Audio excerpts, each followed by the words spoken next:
경기도 외곽, 오래된 시장 골목 끝자락에 낡은 간판 하나가 걸려 있었다. 청우당칭 위당. 우산을 고치는 집이라는 뜻이었다. 간판 페인트는 반쯤 벗겨졌고 유리문에는 성애가 뽀얗게 서려 있었다. 이금자 68배 여인은 그 안에서 40년째 같은 자리를 지키고 있었다. 가게 안은 좁았다. 천장에는 손잡이가 다른 우산들이 줄줄이 매달려 있었고 벽 한쪽에는 실과 철사, 우산살, 손잡이 부속들이 서랍마다 종류별로 정리되어 있었다. 낡은 재봉틀 하나, 손때 묻은 작업대 하나, 그리고 창가에 놓인 작은 라디오 하나가 이 공간의 전부였다. 라디오에서는 오래된 가요가 낮게 흘러나오고 있었다. 이금자는 요즘 부쩍 숨이 찼다. 계단을 오르는 일도, 무거운 것을 드는 일도 예전 같지 않았다. 지난달 병원에서는 심장 쪽 혈관이 많이 좁아졌다고 했다. 의사는 조심스럽게 수술 이야기를 꺼냈지만 이금자는 고개를 저었다. 여든을 앞둔 몸으로 큰 수술을 감당할 자신이 없었다. 대신 그녀는 다른 결심을 했다. 이제 이 가게를 정리해야 할 때가 되었다는 것이었다. 가게를 정리한다는 것은 단순히 문을 닫는 일이 아니었다. 40년 동안 쌓인 물건들을 하나하나 들여다보고 버릴 것과 남길 것을 가려내는 일이었다. 그 중에는 손님이 맡기고 찾아가지 않은 물건들도 있었다. 우산이 대부분이었지만 개 중에는 우산이 아닌 것들도 섞여 있었다. 이금자는 조카딸 정수아의 도움을 받아 가게 안쪽 창고를 정리하기 시작했다. 정수아는 30 초반의 젊은 여성으로 이모의 부탁을 받고 주말마다 가게에 들러 정리를 돕고 있었다. 먼지 쌓인 상자들을 하나씩 꺼내며 수아가 물었다. 이모, 이 상자는 뭐예요? 자물쇠까지 채워져 있네. 이금자는 손을 멈추고 그 상자를 바라보았다. 낡은 나무 서랍장 맨 아래 칸, 다른 물건들과 확연히 다른 자리에 놓여있던 작은 서랍이었다. 겉면에는 세월의 때가 짙게 묻어 있었고 자물쇠는 녹이 슬어 붉은 빛을 띠고 있었다. 이금자의 손끝이 가늘게 떨렸다.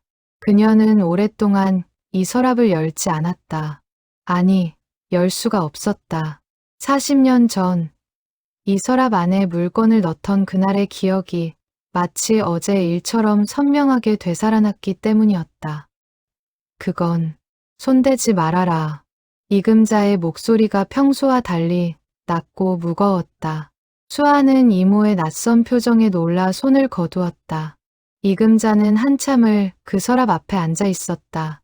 창밖으로는 진눈깨비가 흩날리기 시작했고 라디오에서는 마침 오래된 유행가가 흘러나오고 있었다. 40년 전 그해 겨울에도 꼭 이런 날씨였다. 이금자는 천천히 손을 뻗어 서랍의 먼지를 닦아냈다. 손끝에 닿는 나무의 결이 낯설지 않았다. 그녀는 매년 겨울이 오면 이 서랍을 한 번씩 꺼내보곤 했다. 열지는 못해도 그 무게를 손으로 가늠해보는 것이 그녀만의 오래된 습관이었다. 안에 든 것이 시계라는 것은 알고 있었다. 젊은 여인이 그렇게 말했으니까. 하지만 이금자는 단 한 번도 그 말을 온전히 믿은 적이 없었다. 어쩐지 그 무게가, 그 촉감이 시계 하나가 담겼다고 하기엔 무언가 달랐다. 이모, 괜찮으세요?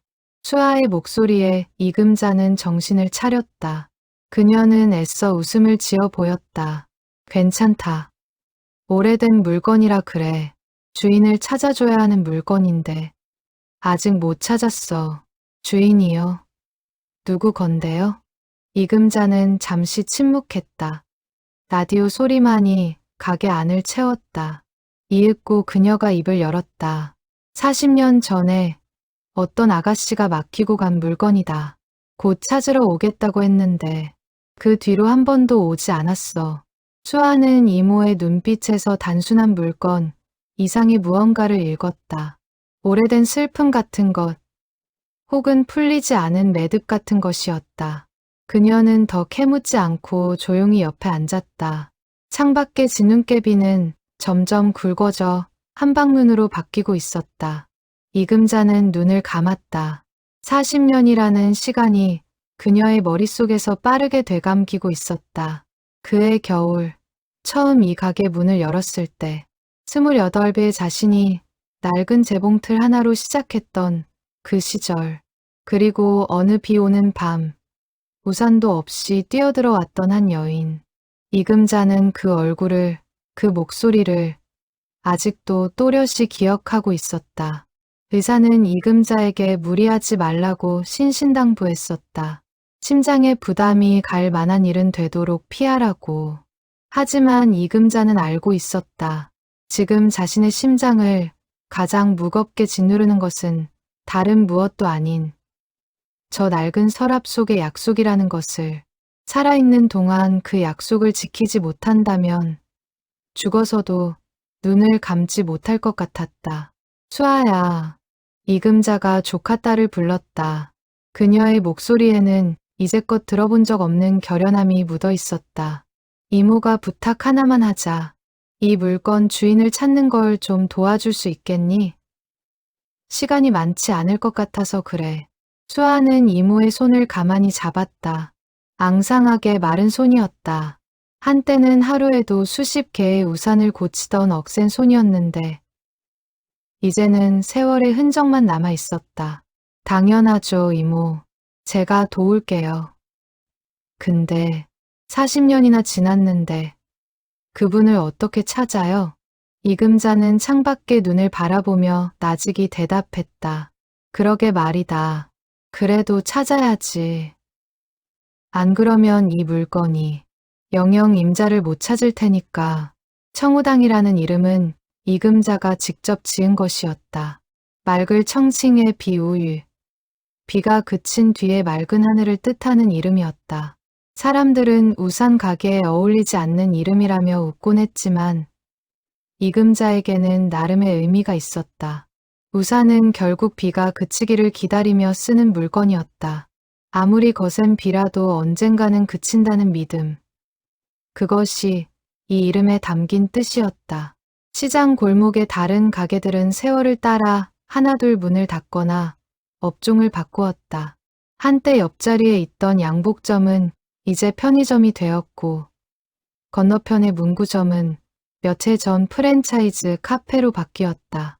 그 사이에서도 청우당만은 변함없이 그 자리를 지켜왔다.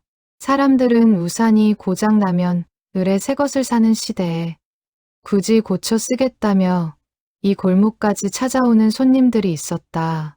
대부분은 오래 써서 정든 우산이거나 누군가에게서 물려받은 우산들이었다.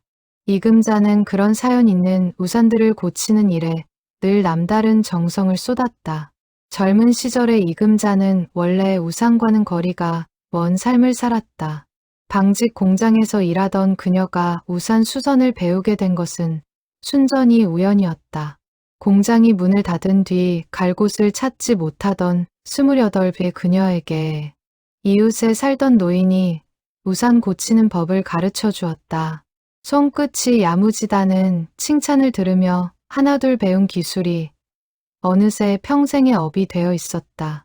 처음 가게 문을 연 것은 결혼도 하지 않고 홀로 서울살이를 시작하던 무렵이었다. 부모 형제 없이 자란 그녀에게 이 작은 가게는 세상에 홀로 뿌리내린 유일한 자리였다. 그런 이금자였기에 누군가 무언가를 맡기고 간다는 것에 무게를 누구보다 잘 알았다. 맡긴다는 것은 곧 믿는다는 것이었다. 다시 돌아오겠다는 약속이었다. 그녀는 40년 동안 수천 개의 우산을 맡아왔지만 그 서랍 속 물건만은 다른 무엇과도 견줄 수 없는 무게로 마음 한구석에 자리하고 있었다. 수아가 조심스레 다시 입을 열었다. 이모, 그런데 왜 여태 경찰서 같은데 신고를 안 하셨어요? 유실물로 맡기면 되잖아요. 이금자는 고개를 저었다. 그건 유실물이 아니야. 그 아가씨가 스스로 맡긴 물건이야. 잃어버린 게 아니라 나를 믿고 부탁한 거였어. 그러니 내 손으로 직접 주인을 찾아줘야지. 수아는 더 묻지 못했다. 이모의 목소리에서 오랜 세월 다져진 고집 같은 것이 느껴졌기 때문이었다. 그녀는 대신 창고 정리를 서둘렀다. 낡은 상자들 사이로 빛바랜 영수증과 오래된 손님 장부가 나왔다. 손으로 눌러 쓴 글씨들 속에는 이금자가 40년간 만나온 수많은 사람들의 이름이 남아 있었다.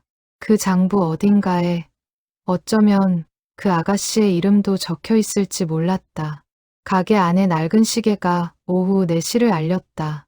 창밖은 이미 어두워지고 있었고 눈발은 점점 거세지고 있었다. 이금자는 그 서랍을 다시 원래 자리에 넣어두었다. 아직은 열 때가 아니었다. 먼저 그 무게를 나눠 짊어질 사람을 찾아야 했다. 그날 밤 이금자는 오랜만에 낡은 다이어리를 꺼내 펼쳤다. 40년 전 그녀가 처음 가게 문을 열던 해부터 써온 것이었다. 첫 장을 넘기자 빛바랜 글씨가 눈에 들어왔다. 거기서부터 모든 이야기가 다시 시작되고 있었다. 1986년 겨울, 청우당은 문을 연 지 채 1년이 되지 않은 작은 가게였다. 그해 12월은 유난히 눈이 잦았다. 이금자는 28이었다. 가진 것 없이 시작한 가게였지만 하루하루 손에 익어가는 일이 즐거웠다. 손님이 많지는 않았지만 찾아오는 이들 한 명 한 명을 정성으로 대했다. 그날 밤도 눈이 내리고 있었다. 자정이 가까운 시각, 이금자는 마감을 하려던 참이었다. 하루 종일 고친 우산들을 정리하고 문을 잠그려는데 밖에서 다급한 발소리가 들려왔다. 문을 열고 들어온 것은 20서너 살쯤 되어 보이는 젊은 여인이었다. 우산도 없이 눈을 그대로 맞은 채였고 옷차림은 얇았다. 얼굴은 창백했고 입술은 파랗게 질려 있었다. 품에는 작은 보따리 하나를 꼭 안고 있었다. 저 늦은 시간에 죄송합니다. 혹시 잠깐 좀 있어도 될까요? 여인의 목소리는 떨리고 있었다. 이금자는 얼른 그녀를 안으로 들이고 난로 앞에 앉혔다. 뜨거운 차 한 잔을 내밀며 물었다. 이 밤에 어딜 그렇게 급하게 가시길래. 우산도 없이. 여인은 대답 대신 옅게 웃었다. 그 웃음이 이금자의 마음에 오래도록 남았다. 슬픔과 안도가 뒤섞인 설명하기 힘든 웃음이었다. 여인은 자신을 한소영이라고 소개했다. 그리고 한참을 망설이다가 품에 안고 있던 보따리를 조심스레 작업대 위에 올려놓았다. 저기 죄송한 부탁인데요. 이걸 좀 맡아주실 수 있을까요? 이금자는 의아한 얼굴로 보따리를 바라보았다. 낡은 천으로 몇 겹이나 쌓여있는 작은 물건이었다. 무게는 그리 무겁지 않았지만 여인이 그것을 다루는 손길에는 보통 물건을 대하는 것과는 다른 조심스러움이 있었다. 이게 뭔데요? 시계예요. 저희 어머니가 남겨주신 시계요. 한소영의 목소리가 가늘게 떨렸다. 제가 지금 급히 어디를 좀 가야 하는데 이걸 가지고 갈 수가 없어서요. 가진 사람들 중에 믿고 맡길 만한 데가 없어서 이렇게 늦은 밤에 아무 가게나 찾아 들어온 거예요. 죄송합니다. 정말 죄송한데 부탁드려도 될까요? 이금자는 처음 보는 사람의 부탁을 들어주는 것이 내키지 않았다. 하지만 여인의 눈빛에는 거절할 수 없는 절박함이 담겨 있었다. 그것은 단순히 물건을 맡기는 사람의 눈빛이 아니었다. 벼랑 끝에 선 사람이 마지막으로 붙잡는 지푸라기 같은 눈빛이었다. 언제 찾으러 오실 건데요? 금방이요. 빠르면 몇 달, 늦어도 1년 안에는 꼭 찾으러 올게요. 약속드릴게요. 이금자는 한참을 망설이다가 결국 고개를 끄덕였다.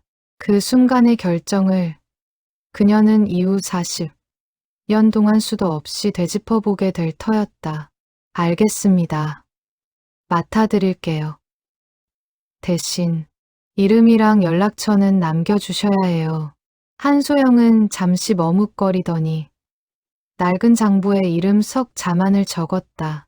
연락처를 묻는 이금자의 말에는 고개를 저었다. 지금은 정해진 곳이 없어서요. 제가 다시 연락드릴게요. 꼭이요. 이금자는 더 캐묻지 않았다.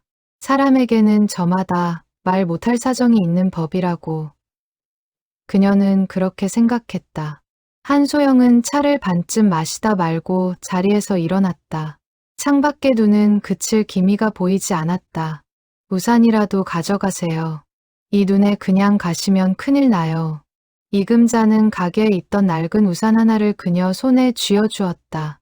검은색 장우산이었다. 한소영은 우산을 받아들고 잠시 이금자를 바라보았다. 고맙습니다. 이 은혜는 꼭 갚을게요. 그 말을 끝으로 한소영은 눈 내리는 골목 저편으로 사라졌다. 이금자는 문 앞에 한참을 서서 그 뒷모습을 바라보았다. 작은 체구의 여인이 눈발 속으로 점점 멀어지다가 이윽고 어둠 속에 완전히 묻혔다. 가게로 돌아온 이금자는 작업대 위의 보따리를 물끄러미 바라보았다. 시계라고 했다. 하지만 손끝으로 느껴지는 그 무게와 부피는 어쩐지 시계 하나만 들어있다고 하기엔 미묘하게 어긋나 있었다. 시계치고는 조금 크고 조금 가벼웠다. 이금자는 고개를 저었다. 남의 물건을 함부로 짐작하는 것은 예의가 아니라고 스스로를 다잡았다. 그녀는 보따리를 서랍 깊숙한 곳에 넣고 자물쇠를 채웠다. 그리고 장부에 이렇게 적었다. 한소영님 물건, 시계, 12월 어느 밤, 찾으러 오실 때까지 보관. 그 아래에는 날짜를 적어두었다.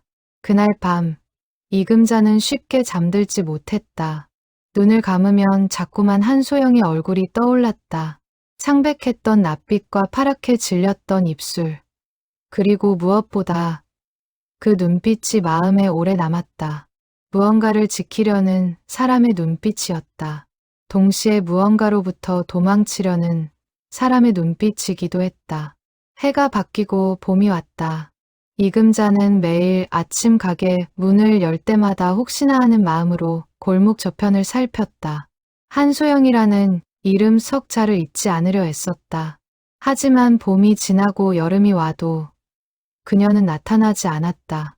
시장 골목에는 이런저런 소문이 돌기 시작했다. 옆집 떡집 주인 할머니가 지나가는 말로 물었다. 저기 청우당 아가씨, 서랍 속에 뭘 그렇게 애지중지 넣어놨다며? 누가 그러던데. 감나가는 시계라고. 이금자는 애써 웃어넘겼다. 그냥 손님 물건이에요. 별거 아니에요. 하지만 소문은 쉽게 가라앉지 않았다. 좁은 시장 바닥에서는 별것 아닌 이야기도 금세 부풀려지기 마련이었다. 누구는 그것이 금으로 만든 회중시계라 하고 누구는 외국에서 건너온 값비싼 시계라고 했다. 심지어 어떤 이는 그 여인이 무슨 큰 사고를 치고 도망친 것이 아니냐는 추측까지 내놓았다. 이금자는 그런 말들이 나올 때마다 마음이 무거워졌다. 처음 보는 사람이었지만 그녀는 한소영이 나쁜 사람이 아니라는 것을 믿고 싶었다. 그 절박했던 눈빛만큼은 결코 거짓일 수 없다고 생각했다. 가을이 되자 이금자는 조금씩 불안해지기 시작했다. 1년이라는 약속의 기한이 다가오고 있었다. 그녀는 한소영이 남기고 간 주소도 연락처도 없다는 사실을 새삼 깨달았다. 유일하게 남은 것은 장부에 적힌 이름 석자뿐이었다. 이금자는 혹시나 하는 마음에 근처 파출소에 들러 사정을 이야기해 본 적도 있었다. 하지만 담당 순경은 난색을 표했다. 본인이 직접 신고한 것도 아니고 도난이나 분실 상황도 아니라서요. 저희가 나서서 찾아드리기는 어렵습니다. 이금자는 그렇게 발길을 돌려야 했다. 그해 겨울, 정확히 1년째 되던 날, 이금자는 하루 종일 문 앞을 바라보며 손님을 맞았다. 혹시나 그날 한소영이 약속대로 돌아올까 싶어서였다. 그녀는 평소보다 일찍 가게 문을 열고 저녁까지 손님이 뜸한 시간에도 자리를 비우지 않았다. 행여 그 짧은 사이에 한소영이 다녀갈까 걱정이 되어서였다. 하지만 문을 두드린 것은 단골 손님 몇 명뿐이었다.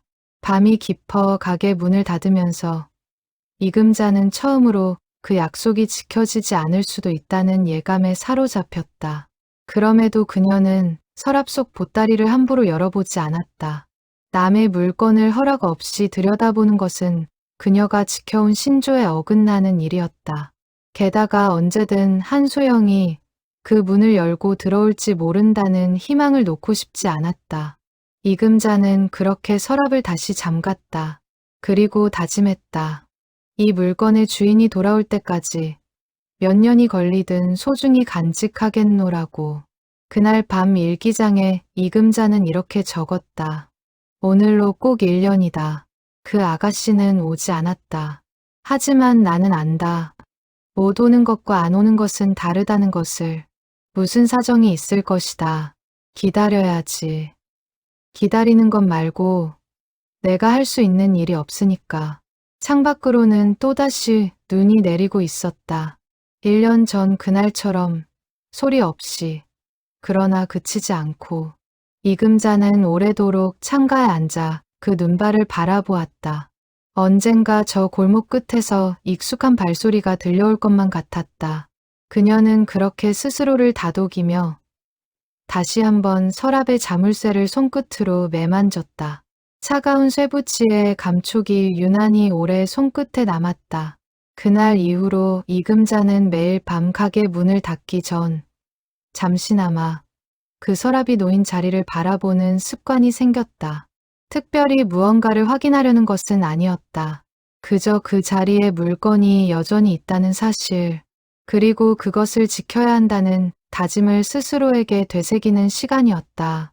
손님이 뜸한 오후, 그녀는 종종 그 서랍을 떠올리며 낯선 이의 안녕을 빌었다. 어디서 무엇을 하고 있든 부디 무탈하기를 바라는 마음이었다. 그날 이후로도 이금자는 매해 12월이 오면 어김없이 그 밤을 떠올렸다. 눈이 내리지 않는 겨울에도 그녀의 마음속에는 늘 그날의 눈발이 흩날리고 있었다.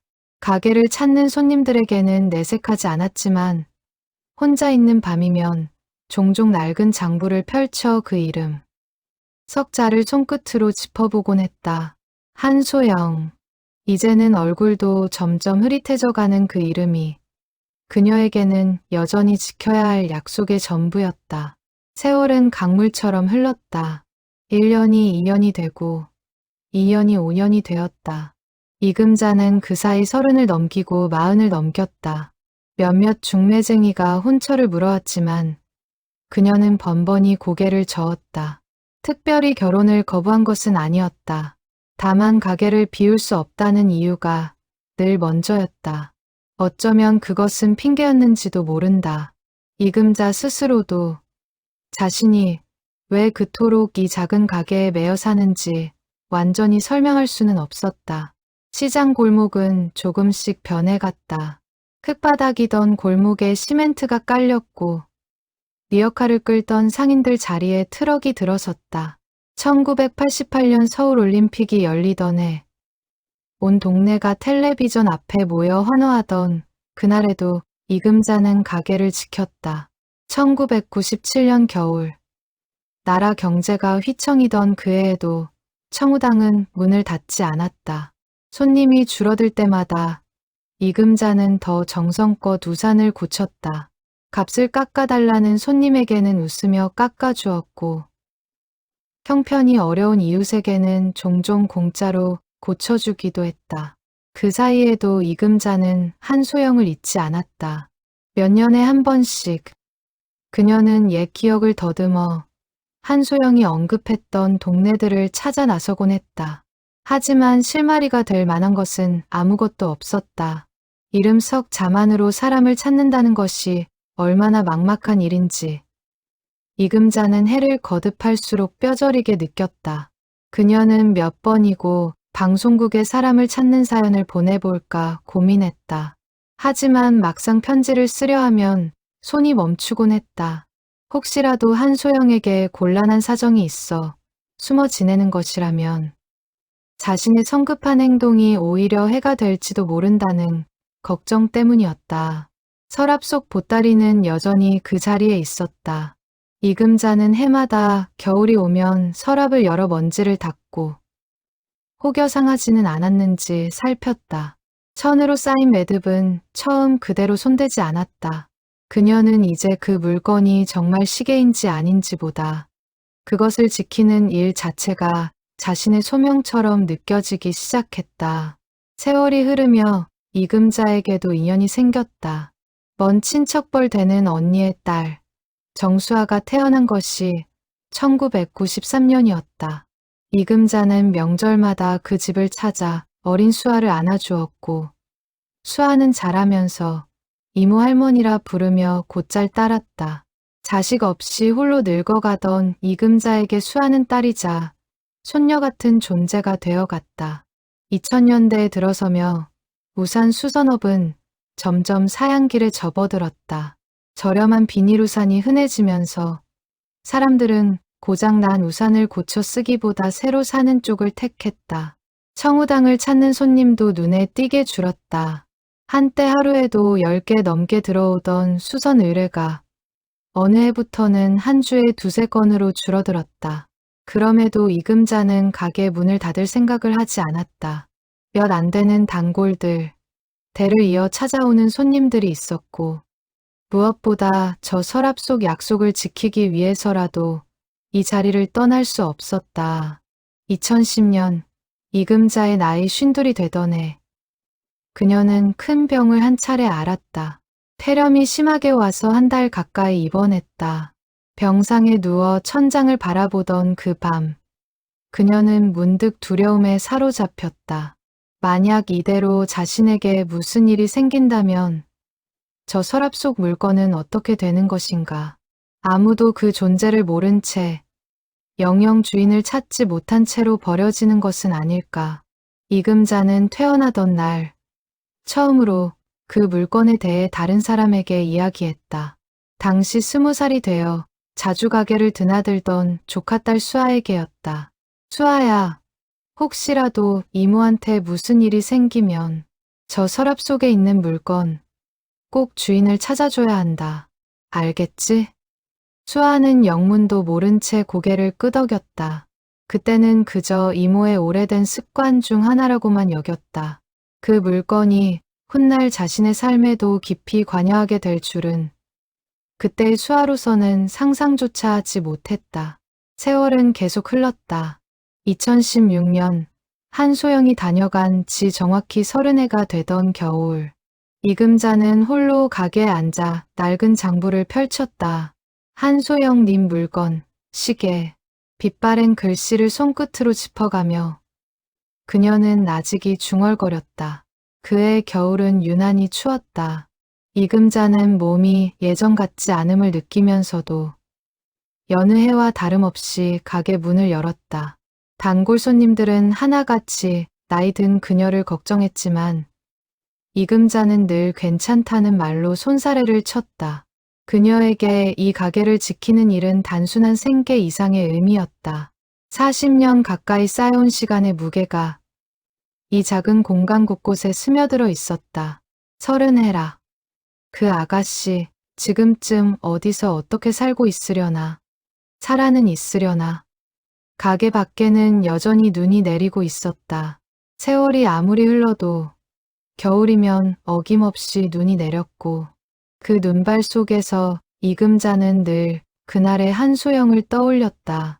젊었던 자신도 어느새 흰머리가 성성한 나이가 되어 있었지만 그날의 기억만은 조금도 빛바래지 않았다. 그 세월 동안 이금자를 몇 번이나 설레게 한 순간들이 있었다. 1994년 여름 비슷한 또래의 여인이 가게 앞을 서성이며 안을 들여다본 적이 있었다. 이금자는 심장이 덜컥 내려앉아 얼른 문을 열고 나갔지만 그 여인은 그저 길을 묻던 행인이었을 뿐이었다. 2003년에는 한소영이라는 이름의 손님이 실제로 가게를 찾은 적도 있었다. 이금자는 손을 떨며 그 이름을 확인했지만 나이도 얼굴도 전혀 다른 사람이었다. 흔한 이름이라는 것을 그제야 실감했다. 그런 헛된 기대와 실망이 반복될 때마다 이금자의 마음 한편은 조금씩 무뎌져 갔다. 그러나 완전히 포기하지는 않았다.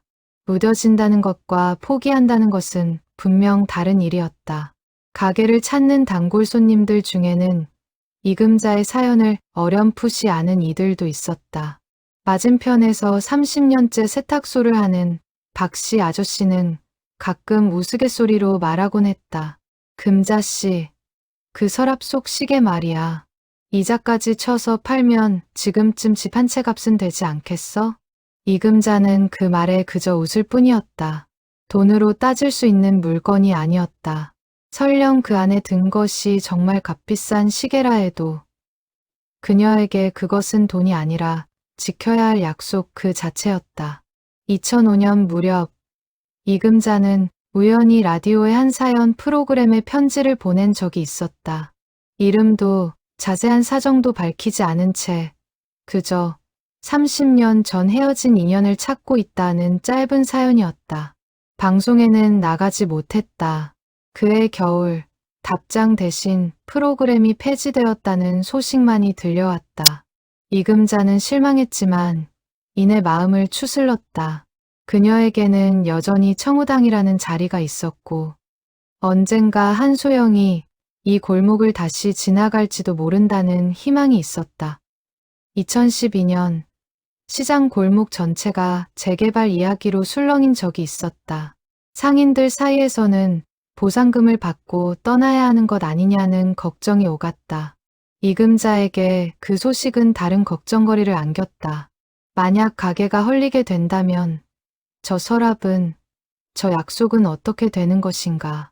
다행히 재개발 계획은 몇 해를 끌다가 흐지부지 되었지만 그 일을 겪으며 이금자는 처음으로 이 물건을 이대로 평생 짊어지고 갈 수만은 없다는 것을 어렴풋이 깨닫기 시작했다. 언젠가는 매듭을 지어야 할 일이었다. 수아는 자라서 대학을 졸업하고 작은 회사에 취직했다.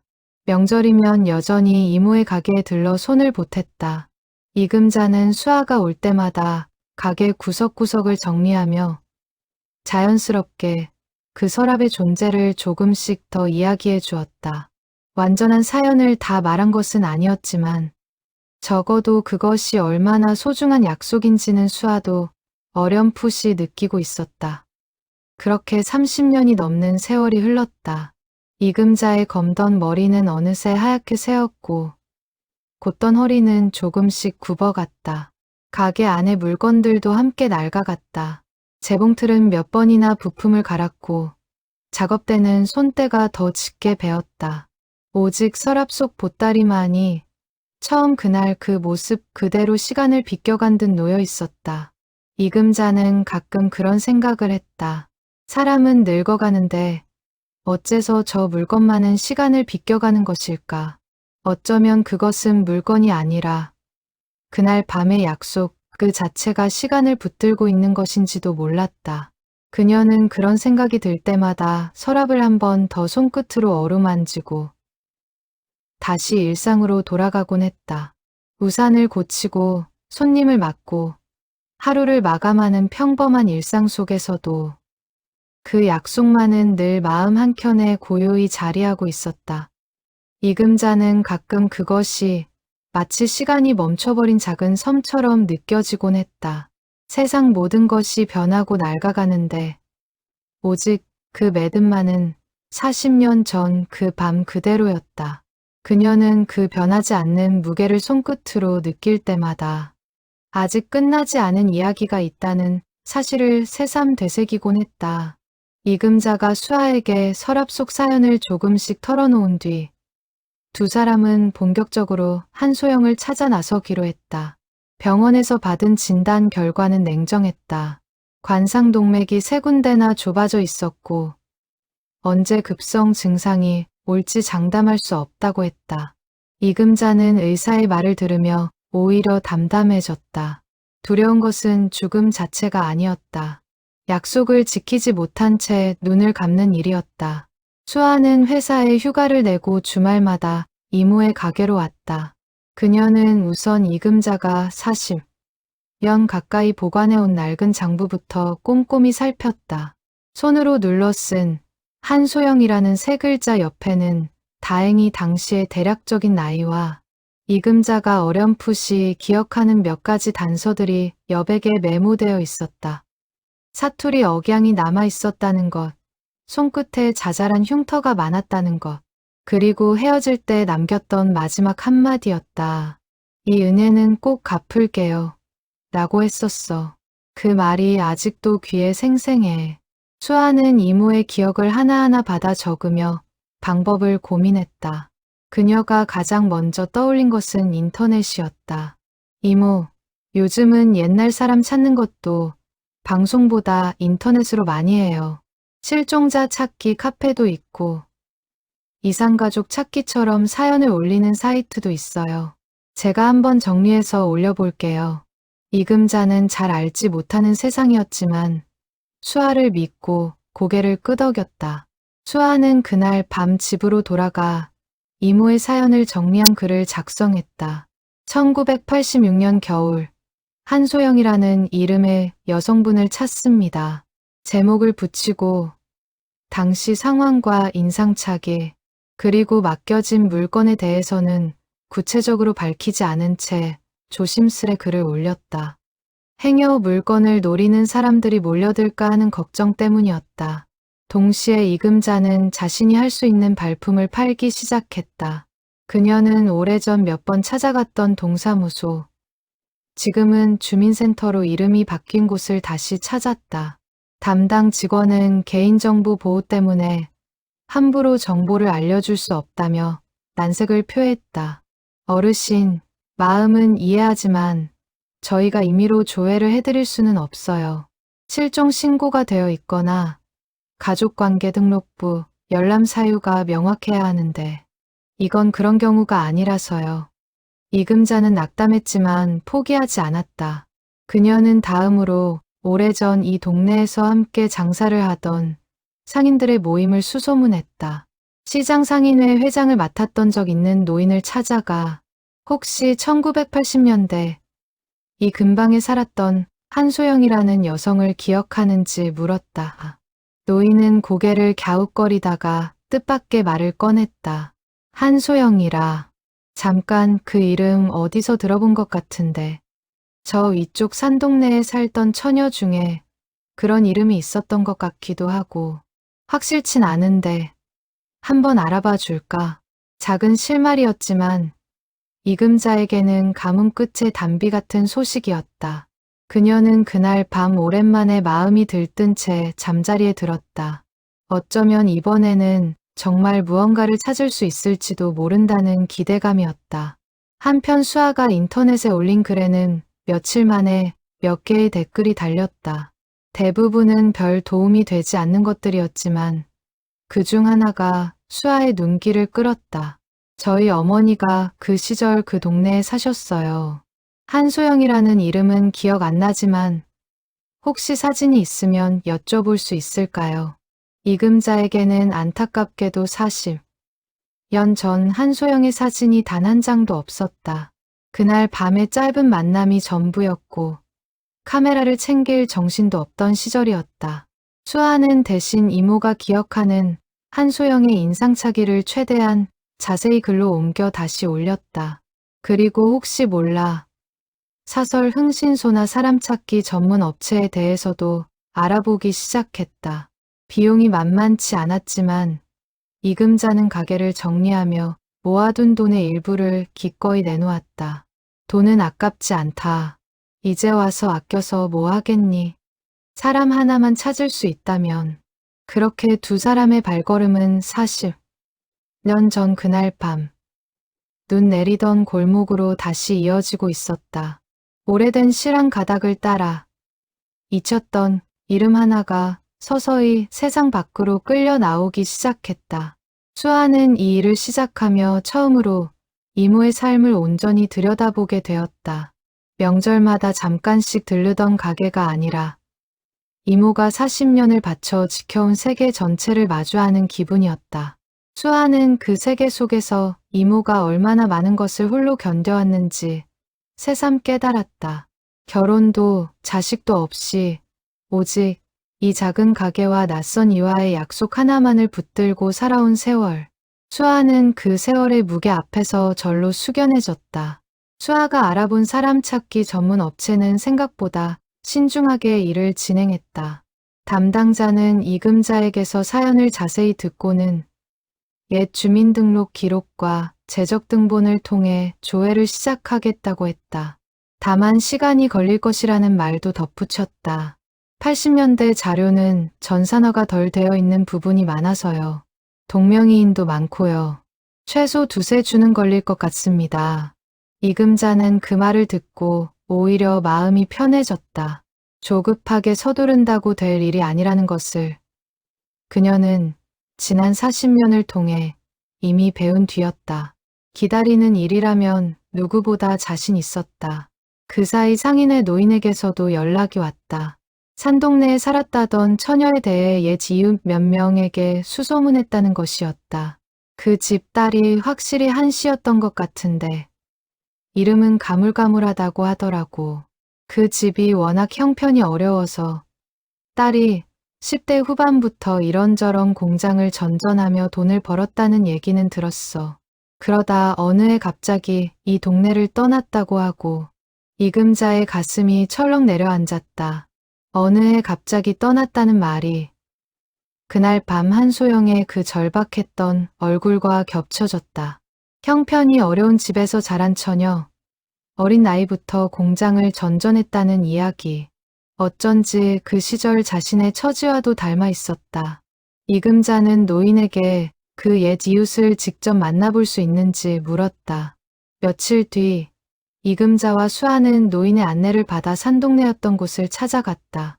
재개발로 대부분 헐리고 아파트가 들어선 자리였지만 용케 헐리지 않고 남아있는 골목 한 귀퉁이가 있었다. 그곳에는 80이 넘은 할머니 한 분이 여전히 살고 있었다. 할머니는 낯선 손님들을 반가워하며 예시하기를 풀어놓았다. 한신의 막내딸 말이지. 이름이 소영이. 맞아. 소영이었어.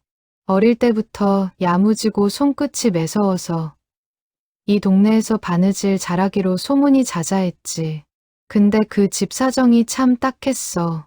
아버지는 일찍 돌아가시고 어머니마저 소영이가 20살 좀 넘어서 돌아가셨거든. 그 뒤로 소영이가 어떻게 지냈는지는 나도 잘 몰라. 어느 날 갑자기 이 동네를 떠났으니까 혹시 언제쯤 떠났는지 기억하세요? 수아가 조심스레 물었다. 할머니는 한참을 곰곰이 생각하다가 대답했다. 글쎄, 아마 86년 그쯤이었던 것 같은데 그해 겨울이었나. 갑자기 짐을 다 정리하고 떠나서 다들 놀랐었지. 왜 그랬는지는 아무도 몰랐어. 소문만 무성했지. 이금자와 수아는 서로 눈을 마주쳤다. 1986년 겨울, 정확히 한소영이 청우당을 찾아왔던 그해, 그 계절이었다. 모든 것이 조금씩 맞아떨어지고 있었다. 어머니를 여인 슬픔, 갑작스러운 이주, 그리고 다급하게 어딘가로 떠나야 했던 그날 밤. 이금자의 머릿속에서 흩어져 있던 조각들이 서서히 하나의 그림으로 맞춰지기 시작했다. 할머니, 혹시 소영 씨가 그 뒤로 어디로 갔는지 아시는 분 없을까요? 그 어머니 산소라도 어딘지 아시면. 할머니는 잠시 생각하더니 마을 뒤편 야산을 가리켰다. 저기 어디쯤 그 어머니 산소가 있었다고 들었는데 지금도 있는지는 모르겠네. 워낙 오래전 일이라. 이금자는 그 산을 바라보았다. 40년 전 한소영이 남기고 간 절박함의 실마리가 어쩌면 저 야산 어딘가에 잠들어 있을지도 몰랐다. 그녀는 조용히 두 손을 모았다. 반드시 찾아내겠다는 다짐이 다시 한번 마음속 깊이 새겨지는 순간이었다. 산을 내려오는 길, 수아는 이모의 손을 꼭 잡았다. 평소라면 씩씩하게 앞장서던 이모가 오늘따라 유난히 작고 여려 보였다. 수아는 처음으로 이모의 여생이 그리 길지 않을 수도 있다는 사실을 실감하며 이 일을 반드시 마무리 지어야겠다고 다짐했다. 해질 무렵의 붉은 하늘 아래 두 사람의 그림자가 나란히 길게 늘어져 있었다. 야산을 오르는 길은 생각보다 가팔랐다. 이금자는 몇 걸음 걷다 숨을 고르기를 반복했다. 수아가 연신 이모의 팔을 부축했다. 상인의 노인이 소개해준 동네 이장의 도움으로 세 사람은 오래된 공동묘지 한쪽에 다다랐다. 관리가 뜸한 곳이라 봉분 대부분이 자풀에 덮여 있었다. 이장은 낡은 장부를 뒤적이며 묘를 하나하나 확인해 나갔다. 한 시성을 가진 묘가 여기 몇 개 있긴 한데, 아, 여기다. 한말순, 1980년대 초사망으로 되어 있네요. 나이로 보면 소영 씨 어머니가 맞을 것 같습니다. 세 사람은 자풀을 헤치고 작은 봉분 앞에 섰다. 세월에 깎여 글씨가 희미해진 비석에는 한말순지묘라는 5글자가 겨우 남아 있었다. 그 옆으로 조금 떨어진 곳에 뜻밖에도 비교적 최근에 세워진 듯한 작은 비석 하나가 더 있었다. 이금자는 떨리는 걸음으로 그 앞으로 다가갔다. 비석에 새겨진 이름을 확인한 순간 그녀의 다리에서 힘이 풀렸다. 한소영지묘 1962년생 2009년 조울. 이금자는 그 자리에 주저앉았다. 40년을 기다려온 사람이 이미 10수년 전에 세상을 떠났다는 사실을 그렇게 마주하게 될 줄은 몰랐다. 수아가 급히 이모를 부축했다. 이모, 괜찮으세요? 이모. 이금자는 눈물을 흘리며 고개를 끄덕였다. 슬픔인지 안도인지 알 수 없는 눈물이었다. 적어도 이제는 알 수 있었다. 왜 그녀가 그토록 오랫동안 돌아오지 않았는지.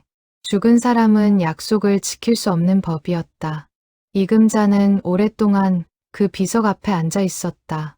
마음속으로 수없이 되뇌었던 원망도 서운함도 아니었다. 그저 미안함과 안타까움이 밀려올 뿐이었다.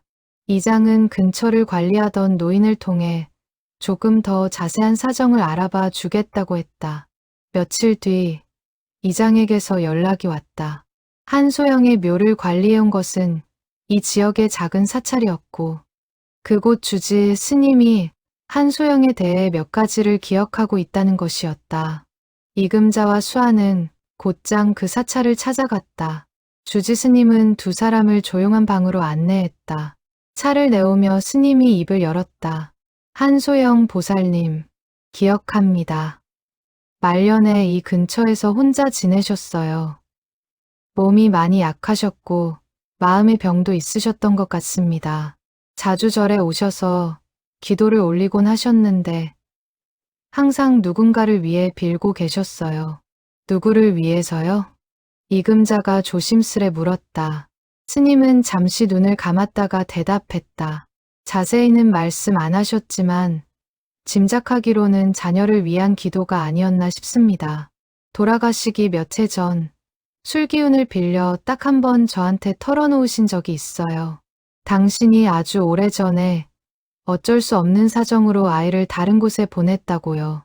그 죄책감을 평생 안고 사셨던 것 같습니다. 이금자와 수아는 서로를 바라보았다. 예상치 못한 이야기였다. 시계라는 물건보다 더 무거운 진실이 그 서랍 속에 감춰져 있을지도 모른다는 예감이 두 사람의 머릿속을 동시에 스쳤다. 혹시 그 아이에 대해서 더 아시는 게 있으신가요? 이름이라든지. 스님은 고개를 저었다. 거기까지는 말씀 안 하셨습니다. 다만 돌아가시기 전에 유품을 조금 남기셨는데 저희가 보관하고 있는 게 있습니다. 별건 아니고 낡은 사진 몇 장과 편지 한 통입니다. 연고자가 없어서 처리를 못하고 있었는데 두 분이 관련이 있으시다면 가져가시는 게 맞을 것 같네요. 스님이 내온 작은 상자 안에는 빛바랜 흑백 사진 몇 장과 봉투 하나가 들어 있었다. 봉투는 밀봉된 채였고 겉면에는 떨리는 글씨로 이렇게 적혀 있었다. 언젠가 내 아이를 찾아준 분께. 이금자는 그 글씨를 보는 순간 참았던 눈물을 다시 쏟았다.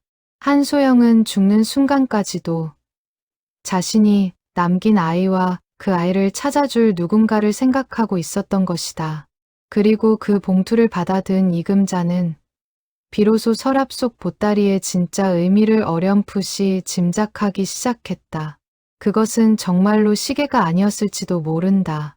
어쩌면 그보다 훨씬 무겁고 훨씬 소중한 무언가였을 것이다. 사찰에서 받아온 사진들을 가게로 돌아와 다시 살펴보니 그 안에는 뜻밖의 단서들이 담겨 있었다. 흑백 사진 3장 중 하나는 젊은 시절의 한소영이 갓난아기를 품에 안고 찍은 것이었다. 배경으로 보아 어느 산부인과 앞인 듯했다. 사진 뒷면에는 연필로 흐릿하게 날짜가 적혀 있었다. 1986년 11월, 이금자가 한소영을 처음 만난 그해, 그 몇 주 전이었다. 또 다른 사진에는 한소영이 다른 2 여인과 함께 어느 건물 앞에 서 있는 모습이 담겨 있었다. 건물 간판의 일부가 사진에 걸쳐 있었는데 흐릿하게나마 에라논이라는 3글자를 읽을 수 있었다. 수아가 곧바로 인터넷을 검색했다. 이모, 이거 옛날에 있던 미혼모 보호시설 이름 같아요. 지금은 없어졌는데 기록이 조금 남아있을 수도 있대요. 이금자는 그제야 모든 정황이 맞아떨어지는 것을 느꼈다. 1986년 11월, 한소영은 그 시설에서 아이를 낳았다. 그리고 한 달 남짓 지난 그해 12월, 다급한 얼굴로 청우당을 찾아와 보따리 하나를 맡기고 사라졌다. 그 보따리 안에 담긴 것이 무엇일지 이제는 어렴풋이 짐작이 갔다. 시계가 아니라 아이와 관련된 무언가일 가능성이 컸다. 봉투 속 편지는 아직 열어보지 않은 채였다. 스님은 그 편지가 딸에게 남기는 것이니 가능하면 딸을 찾은 뒤에 함께 열어보는 것이 도리에 맞지 않겠느냐고 조언했었다. 이금자도 그 말에 동의했다. 40년 가까이 서랍 속 물건을 열어보지 않았던 것처럼 이 편지 역시 마땅한 사람에게 전해질 때까지 기다리기로 했다. 이금자와 수아는 에라논이라는 시설의 흔적을 좁기 시작했다. 옛사회복지 기관들의 연역을 정리한 자료를 뒤지고 관할 구청의 복지과에도 문의했다. 다행히 그 시설은 1990년대 초 다른 기관에 통합되며 일부 기록이 이관되어 있었다. 수아는 며칠에 걸쳐 담당 공무원과 통화하고 필요한 서류들을 준비해 제출했다. 입양 관련 기록은 개인정보 보호가 특히 엄격했지만 다행히 이금자가 보관해온 40년 전 장부와 사찰에서 받은 유품들이 정황을 뒷받침하는 자료가 되어 주었다. 이모, 시간이 좀 걸릴 것 같아요. 그래도 기관에서 확인은 해준다고 했으니까 조금만 더 기다려봐요. 이금자는 고개를 끄덕였다. 40년을 기다려온 그녀에게 몇 주의 기다림쯤은 아무것도 아니었다. 다만 이번에는 예전과 다른 종류의 조바심이 그녀를 사로잡았다. 자신에게 남은 시간이 그리 많지 않다는 것을 알기에 하루하루가 더욱 소중하고 조급하게 느껴졌다. 그날 밤, 이금자는 가게 문을 닫고 홀로 서랍 앞에 앉았다. 그녀는 처음으로 그 낡은 매듭을 풀어볼까 생각했다. 하지만 이내 고개를 저었다. 이 물건의 진짜 주인이 나타났을 때 그 사람의 손으로 직접 열게 해주고 싶었다. 40년을 지켜온 약속의 마지막 순간만큼은 온전히 그 사람의 몫으로 남겨두고 싶었다. 이모, 그럼 이제 그 아이를 찾아야 하는 거네요. 소영 씨 딸을요. 이금자는 고개를 끄덕였다. 40년 전 약속의 대상이 바뀌어 있었다. 이제는 한소영이 아니라 그녀가 남긴 아이를 찾아야 할 차례였다. 해가 뉘엿뉘엿 저물고 있었다. 이금자는 봉투를 품에 꼭 안은 채 산길을 천천히 내려왔다. 아직 열어보지 못한 편지 한 통이 그녀의 가슴을 무겁게, 그러나 어딘가 따뜻하게 짓누르고 있었다. 집으로 돌아오는 버스 안에서 이금자는 창밖으로 스쳐가는 풍경을 물끄러미 바라보았다. 40년 전에는 상상도 하지 못했던 방식으로 이야기가 새로운 국면을 맞이하고 있었다. 그녀는 문득 한소영이 마지막까지 품었을 그리움을 떠올리며 나직이 중얼거렸다. 조금만 기다려요, 소영씨. 이제 정말 얼마 안 남았어요. 버스창에 비친 자신의 늙은 얼굴 위로 옅은 미소가 번지고 있었다. 같은 시각 서울 반대편에서는 강혜원이라는 이름의 40살 여인이 자신만의 오랜 물음표를 안고 살아가고 있었다. 혜원은 초등학교 교사였다. 아이들을 가르치는 일에 진심을 다했고 동료들 사이에서도 성실하고 따뜻한 사람으로 통했다. 겉으로 보기에 그녀의 삶에는 특별한 결핍이 없어 보였다. 하지만 혜원의 마음 한구석에는 오래도록 채워지지 않은 자리가 있었다. 혜원은 5살 때 지금의 부모님께 입양되었다. 양부모는 혜원을 친딸처럼 아끼며 키웠고 혜원 역시 두 분을 진심으로 부모로 여기며 자랐다. 하지만 사춘기 무렵부터 혜원은 자신이 어디에서 왔는지에 대한 물음을 떨쳐낼 수 없었다. 양부모는 혜원이 20살이 되던 해 어렵게 입을 떼어 사실을 알려주었다. 혜원이 태어난 지 며칠 만에 한 보호시설을 통해 입양되었다는 것, 그리고 친어머니에 대한 기록은 거의 남아있지 않다는 것이었다. 그 사실을 알게 된 뒤로 혜원의 삶은 이전과는 조금 달라졌다. 겉으로는 여전히 밝고 씩씩했지만 마음속에는 늘 물음표 하나가 자리 잡고 있었다. 나를 낳아준 사람은 어떤 사람이었을까? 왜 나를 보낼 수밖에 없었을까? 혹시 나를 잊고 살아가고 있는 것은 아닐까? 30이 되던 해, 혜원은 처음으로 본격적인 뿌리 찾기를 시도했다. 입양 기관을 통해 친부모 찾기를 신청했지만 남아있는 기록이 거의 없다는 답을 받았다. 시설이 통폐합되는 과정에서 많은 자료가 유실되었다는 것이었다. 혜원은 실망했지만 그 뒤로도 몇 년에 한 번씩 잊을 만하면 다시 기록을 조회해보곤 했다. 매번 돌아오는 답은 같았다. 확인된 정보가 없습니다. 혜원의 결혼 생활에도 그 물음표는 그림자를 드리웠다. 남편 조성민은 다정한 사람이었지만 혜원이 이따금 보이는 알 수 없는 불안과 허전함을 온전히 이해하지는 못했다. 아이를 낳고 엄마가 된 뒤 혜원의 그리움은 오히려 더 깊어졌다. 갓 태어난 딸을 품에 안았을 때 혜원은 처음으로 자신을 낳아준 여인의 마음을 어렴풋이 헤아려 보았다. 얼마나 절박한 사정이었으면 이 작은 생명을 품에서 놓을 수밖에 없었을까. 엄마는 어떤 사람이었을까.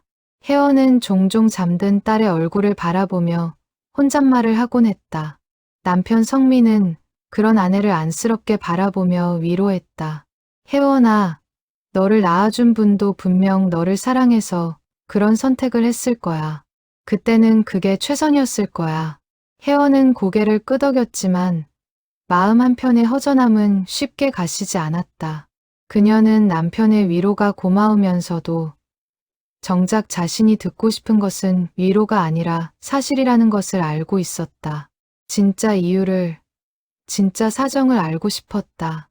지난해 겨울, 혜원은 우연히 한 방송 프로그램을 보게 되었다.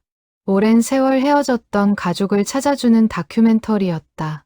그 프로그램을 보며 혜원은 다시 한번 용기를 냈다. 이번에는 유전자 정보 등록 제도를 이용해 보기로 했다. 입양인과 친가족이 각각 유전자 정보를 등록하면 데이터가 일치할 경우 연결해주는 제도였다. 혜원은 반신반의하며 신청서를 작성했다. 몇 달이 지나도록 연락은 없었다. 혜원을 키운 양부모, 강태식과 윤말자 부부는 혜원이 태어난 지 5달 만에 그녀를 가족으로 맞았다. 두 사람은 오랫동안 아이를 기다렸지만 끝내 자식을 갖지 못했고 입양을 결심한 뒤 혜원을 만났다. 처음 혜원을 품에 안던 순간을 윤말자는 두고두고 이야기하곤 했다. 내가 우리한테 온 그날 세상을 다 가진 것 같았어. 너는 그냥 우리 딸이야. 하늘이 우리한테 보내준 선물이었어. 혜원은 그 말을 들을 때마다 감사한 마음과 동시에 알 수 없는 죄책감을 느꼈다. 자신을 이토록 사랑해주는 부모님 앞에서 친어머니를 그리워하는 것이 마치 배신처럼 느껴졌기 때문이었다. 그래서 혜원은 오랫동안 그 그리움을 마음속 깊이 숨겨두었다. 겉으로는 밝고 씩씩한 딸이었지만 혼자 있는 밤이면 종종 자신의 뿌리에 대한 상념에 잠기곤 했다. 교사가 된 것도 어쩌면 그런 마음과 무관하지 않았다. 혜원은 유독 형편이 어렵거나 가정에 사연이 있는 아이들에게 마음이 갔다. 부모의 사랑을 충분히 받지 못하는 아이들을 볼 때마다 혜원은 자신의 어린 시절을 겹쳐보았다. 다행히 자신은 좋은 부모를 만났지만 세상 모든 아이가 그런 행운을 누리는 것은 아니라는 사실이 늘 마음에 걸렸다. 결혼 후 딸 조은서를 낳고 나서 혜원의 뿌리에 대한 갈증은 오히려 더 커졌다.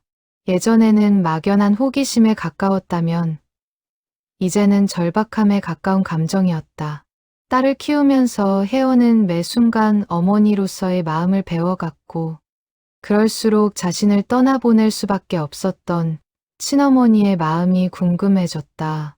그것은 원망이 아니라 이해하고 싶은 마음이었다. 당신, 요즘 자꾸 그 생각하지? 친어머니 찾는 거. 성민이 어느 날 밤 잠든 딸의 이불을 정리하던 혜원에게 조심스레 물었다. 혜원은 부인하지 않았다. 응, 이상하지. 은서를 낳고 나니까 오히려 더 궁금해져. 나를 어떤 마음으로 안았을까? 어떤 얼굴로 나를 두고 돌아섰을까 하고. 성민은 아내의 손을 가만히 잡았다. 이상한 거 아니야. 당연한 거지. 나도 도울게. 대신 혹시 원하지 않는 결과가 나오더라도 너무 마음 다치지 마. 혜원은 고개를 끄덕였다. 이미 몇 번의 실망을 겪은 뒤였기에 마음의 준비는 늘 하고 있었다.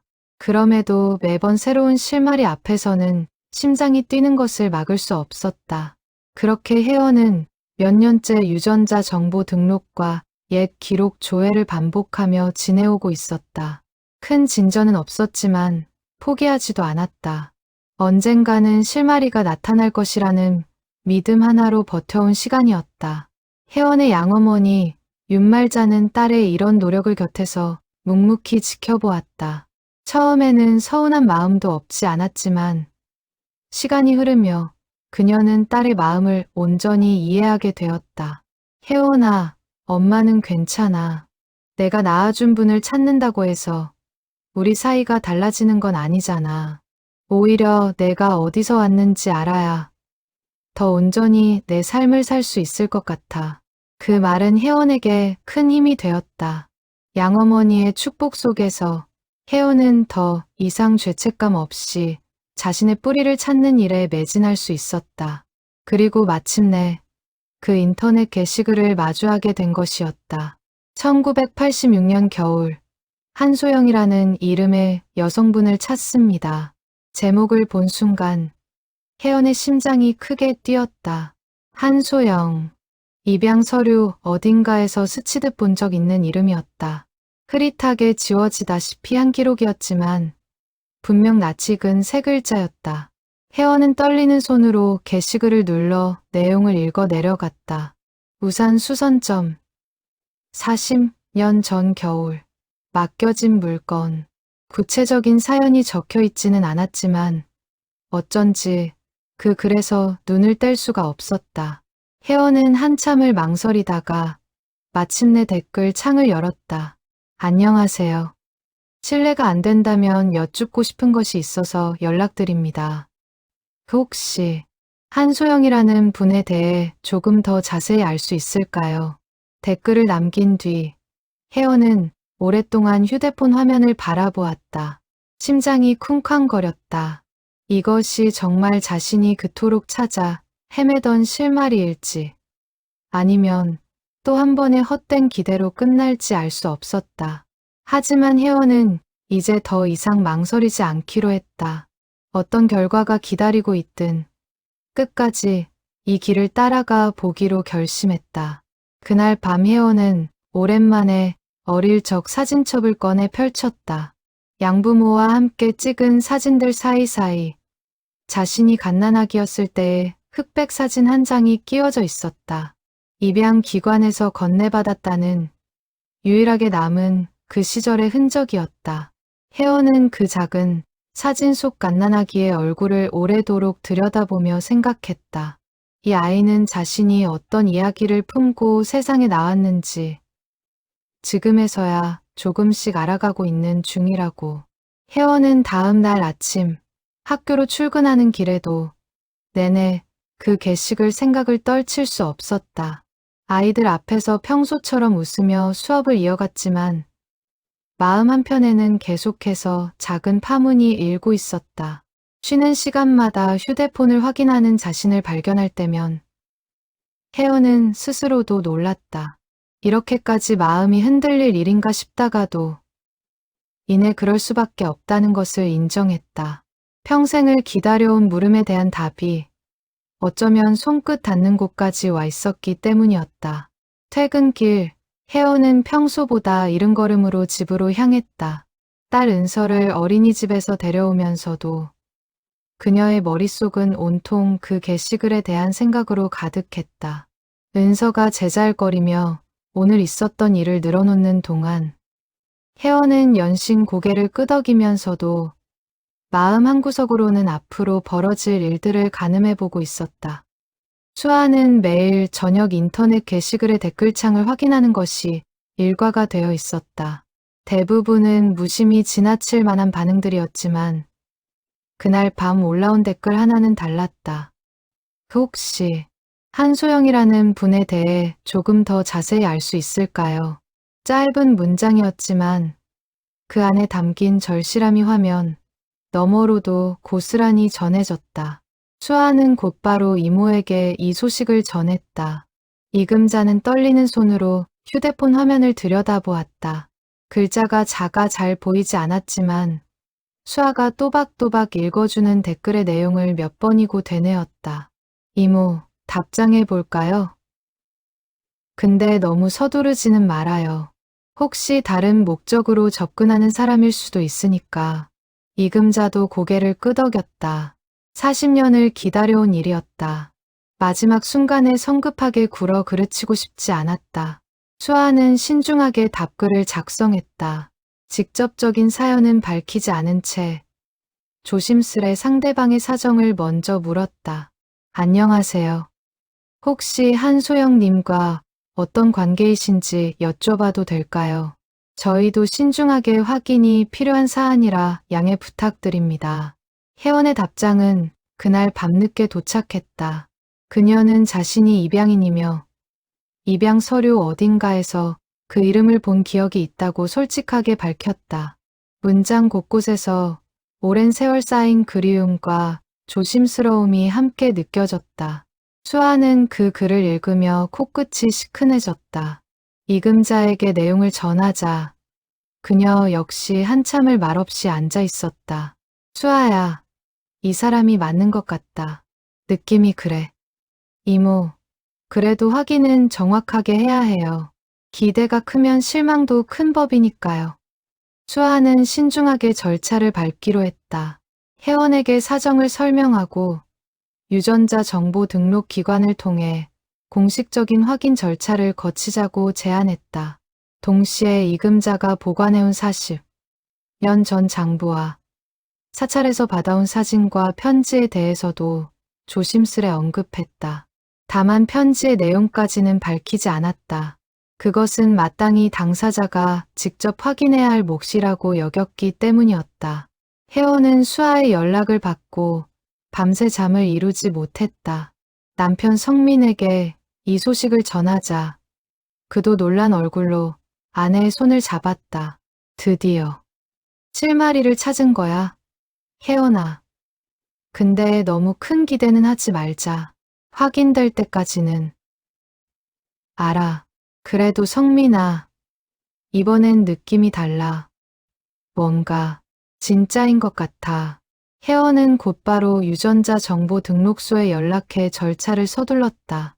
다행히 얼마 전 등록해둔 자신의 정보가 있었기에 추가 확인 절차는 예상보다 빠르게 진행되었다.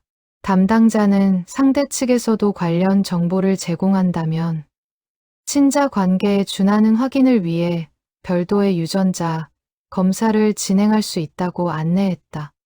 다만 이금자나 수아는 한소영의 직계가 아니었기에 결정적인 확인을 위해서는 결국 사찰에 남아있던 유품에서 확보할 수 있는 흔적이나 관련 기관 기록에 의존해야 했다. 몇 주간의 절차 끝에 마침내 기관으로부터 연락이 왔다.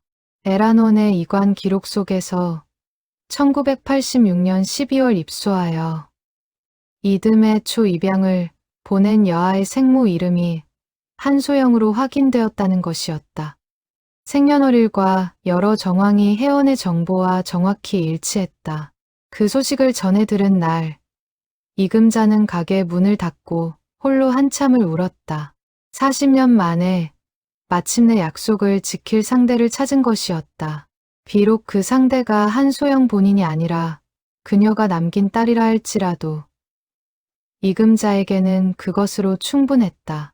아니, 어쩌면 그것이야말로 가장 완전한 형태의 약속 이행이었다. 수아는 곧바로 혜원에게 연락해 만남을 제안했다. 장소는 다른 어디도 아닌 40년 세월을 함께해온 청우당이어야 한다는데 두 사람 모두 이견이 없었다. 혜원은 만남 날짜를 정하며 몇 번이고 눈물을 훔쳤다. 태어나 처음으로 자신이 온전히 어디에서 왔는지를 확인할 수 있는 자리였다. 만남을 앞둔 며칠 동안 혜원은 마음을 어떻게 추슬러야 할지 알 수 없었다. 친어머니는 이미 세상을 떠났다는 사실을 전해 들었을 때 그녀는 예상보다 훨씬 깊은 상실감에 휩싸였다. 만나본 적도 없는 사람인데 어째서 이토록 마음이 무너지는지 스스로도 이해하기 어려웠다. 어쩌면 그것은 단순히 한 사람의 부재가 아니라 평생 품어온 물음에 대한 답을 영영 직접 들을 수 없게 되었다는 상실감이었을 것이다. 그럼에도 혜원은 이금자를 만나야겠다고 결심했다. 비록 친어머니를 직접 만날 수는 없지만 그녀를 마지막까지 기억하고 지켜준 사람이 있다는 사실만으로도 큰 위안이 되었다. 혜원은 딸 은서를 시댁에 맡기고 남편과 함께 청우당으로 향하기로 했다. 가는 길 내내 그녀는 창밖 풍경을 바라보며 수없이 많은 생각에 잠겼다. 어머니는 어떤 사람이었을까? 나를 닮았을까? 목소리는, 웃음소리는 어땠을까? 답을 알 수 없는 질문들이 꼬리를 물고 이어졌다. 이금자 역시 만남을 앞두고 며칠 동안 잠을 설쳤다. 그녀는 가게를 평소보다 더 정갈하게 정리했다. 낡았지만 반짝반짝하게 닦은 작업대 위에 40년간 보관해온 서랍과 사찰에서 받아온 유품들을 가지런히 올려두었다. 수아는 이모가 이렇게 정성을 들이는 모습을 처음 본다고 생각했다.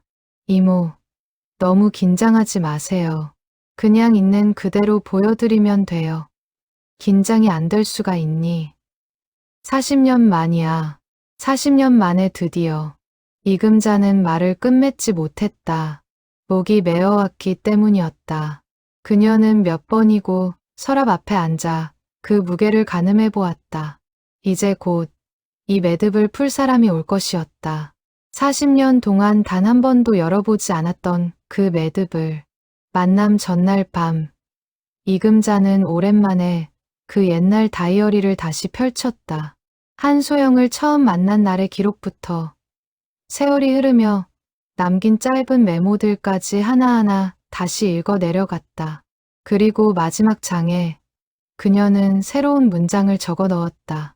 내일 드디어 그 아가씨의 딸을 만난다. 소영 씨, 당신 딸이 이렇게 훌륭하게 자랐어요. 이제야 약속을 지킬 수 있게 되었네요. 혜원의 집에서도 비슷한 밤이 흐르고 있었다.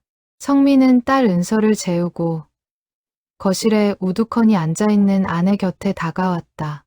내일이 그날이지. 마음 정리는 좀 됐어? 혜원은 고개를 저었다. 아니, 하나도. 근데 이상하게 무섭지는 않아. 그냥 빨리 그분을 만나고 싶어. 어머니를 아는 유일한 분이잖아. 성민은 아내의 어깨를 가만히 감쌌다. 오랜 세월 아내가 품어온 그리움의 무게를 그는 누구보다 가까이에서 지켜봐 온 사람이었다. 내일이면 그 그리움이 어떤 식으로든 매듭지어질 것이었다. 좋은 쪽으로든 아픈 쪽으로든. 혜원은 잠들기 전 어린 딸의 방에 들러 곤히 잠든 은서의 얼굴을 오래도록 바라보았다. 이 아이에게도 언젠가 오늘 이야기를 들려줄 날이 오겠지. 외할머니가 어떤 사람이었는지, 얼마나 힘든 시절을 지나 우리가 여기까지 오게 되었는지. 혜원은 딸의 이마에 가만히 입을 맞추고 방을 나섰다. 창밖에는 눈이 내리기 시작하고 있었다. 이금자 역시 그날 밤 청우당 문을 닫으며 골목 끝까지 눈길을 던졌다. 40년 전 그 밤처럼 어둠 속에서 누군가 뛰어들어 올 것만 같은 착각이 잠시 일었다. 그녀는 피식 웃으며 고개를 저었다. 내일이면 그날의 그 발소리 대신 새로운 발소리가 이 문턱을 넘어올 것이었다. 그것으로 충분했다. 수아 역시 그날 밤 쉽게 잠들지 못했다. 이모의 인생에서 가장 중요한 하루가 될 내일을 곁에서 함께 지켜볼 수 있다는 사실이 새삼 감사하게 느껴졌다. 그녀는 어릴 적부터 이모의 손에서 자라다시피 했다. 부모님이 맞벌이로 바쁠 때마다 이모의 가게에 맡겨져 우산 손잡이를 만지작거리며 놀던 기억이 아직도 선명했다. 그런 이모가 평생을 짊어져 온 무게를 이제야 온전히 이해하게 된 수아는 내일 이 순간을 반드시 기록으로 남겨야겠다고 다짐했다. 약속한 날은 다시 겨울이었다. 40년 전 그날처럼 청우당 앞 골목에는 눈이 소복이 쌓이고 있었다. 혜원과 성민이 청우당 앞에 도착한 것은 오후 2시 무렵이었다. 낡은 간판을 올려다보는 혜원의 눈빛이 흔들렸다. 청우당, 맑을 청의 비유. 어쩐지 낯설지 않은 이름이었다. 문을 열고 들어서자 종소리가 딸랑 울렸다. 가게 안에는 이금자와 수아가 미리 나와 기다리고 있었다. 이금자는 문을 열고 들어서는 혜원을 보는 순간 숨이 멎는 듯했다. 39회 전 그 겨울밤 눈을 맞으며 뛰어들어 왔던 한소영의 얼굴이 그대로 겹쳐 보였다. 이마의 성과 눈매, 그리고 무엇보다 조심스럽게 웃는 그 표정까지. 이금자는 저도 모르게 눈물이 차올랐다. 가게 안의 라디오에서는 그날도 오래된 가요가 낮게 흘러나오고 있었다. 혜원은 그 익숙한 듯 낯선 공간의 냄새를 맡으며 이상하게도 마음이 편안해지는 것을 느꼈다. 낡은 나무와 오래된 실, 그리고 은은한 세제 냄새가 뒤섞인 그 냄새가 마치 태어나기 전부터 알고 있던 것처럼 친숙하게 느껴졌다. 어서 와요, 혜원 씨. 이금자의 목소리가 가늘게 떨렸다.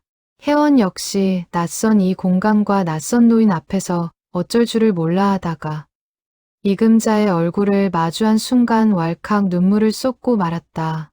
설명할 수 없는 감정이었다. 처음 만나는 사람인데 마치 오래전부터 알던 사람을 다시 만난 듯한 기분이었다. 가게 문 앞에 서서 서로를 바라보던 그 몇 초의 시간이 혜연에게는 마치 수십 년처럼 길게 느껴졌다. 태어나 처음으로 자신의 시작과 직접 연결된 사람을 마주하는 순간이었다. 두려움과 설렘, 그리움과 안도가 한꺼번에 밀려들어 혜연은 잠시 다리에 힘이 풀리는 것을 느꼈다.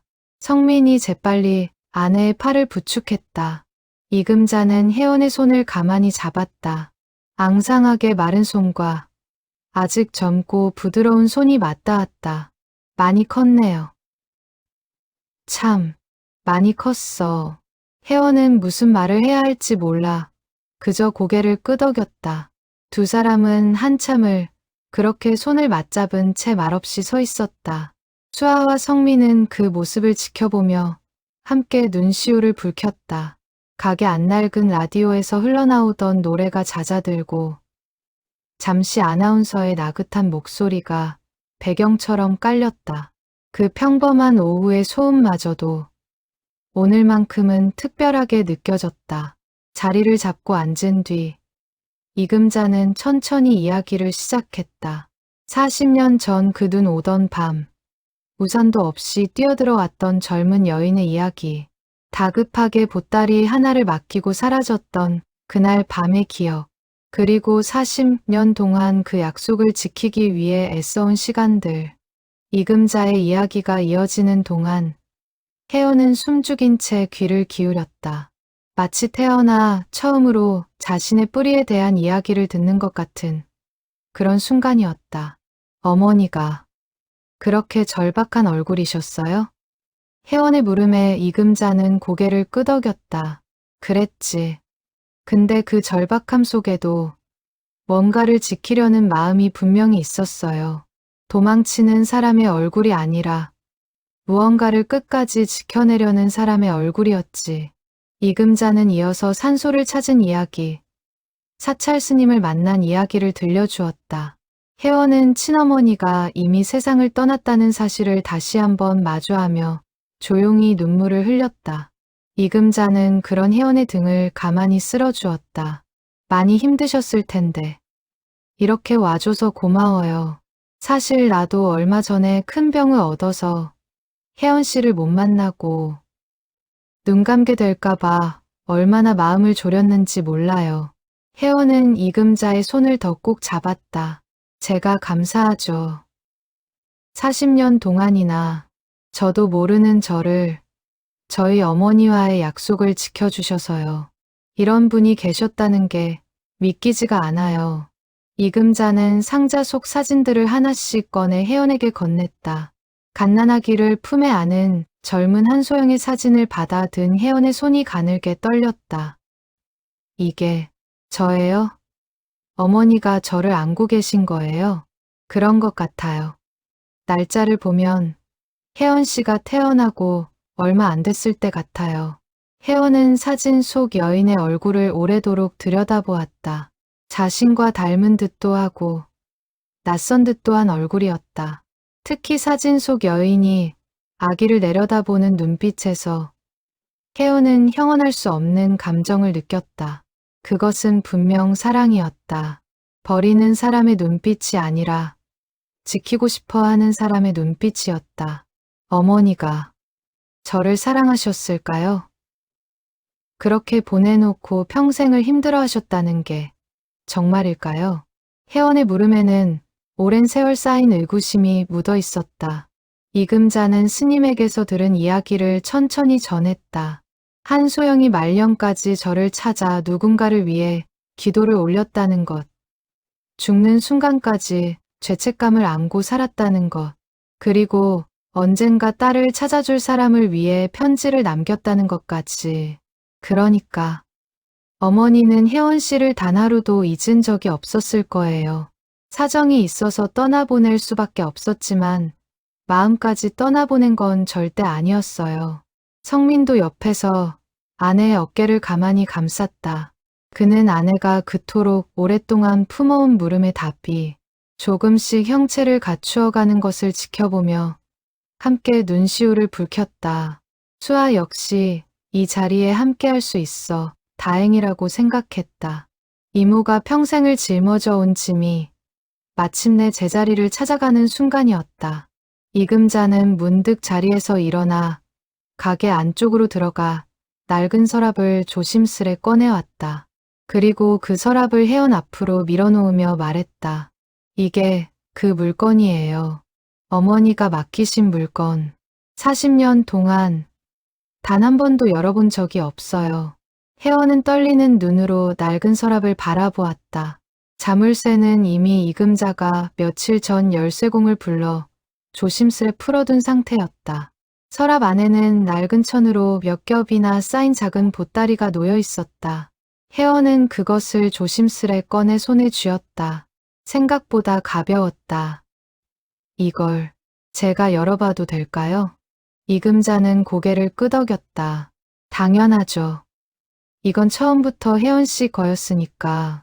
수아가 조용히 창가로 다가가 커튼을 살짝 걷었다. 골목 가득 쌓인 눈이 오후의 옅은 빛을 받아 은은하게 빛나고 있었다. 성민은 그 풍경을 배경으로 이 순간을 오래도록 기억하고 싶다는 생각에 조용히 숨을 골랐다. 시간이 마치 잠시 멈춘 듯했다. 가게 안에는 정적이 흘렀다. 창밖에는 여전히 눈이 소리 없이 내리고 있었다. 이금자는 문득 낡은 라디오를 꺼서 완전한 고요를 만들었다. 이 순간만큼은 어떤 소리도 방해가 되지 않기를 바라는 마음에서였다. 수아는 조용히 자리에서 일어나 따뜻한 차를 새로 우려왔다. 40년 전 그 겨울밤, 이금자가 한소영에게 건넸던 것과 같은 소박한 온기였다. 혜원은 보따리를 두 손에 감싸쥔 채 잠시 눈을 감았다. 마음속으로 자신도 모르게 기도 같은 것을 올리고 있었다. 어머니, 저 왔어요. 이렇게라도 어머니의 마음을 만나러 왔어요. 그녀는 눈을 다시 뜨고 이금자와 성민, 그리고 수아를 차례로 바라보았다. 이 자리에 함께 있는 모든 이들이 오늘 이 순간을 위해 저마다의 방식으로 애써온 사람들이었다. 고맙습니다, 다들.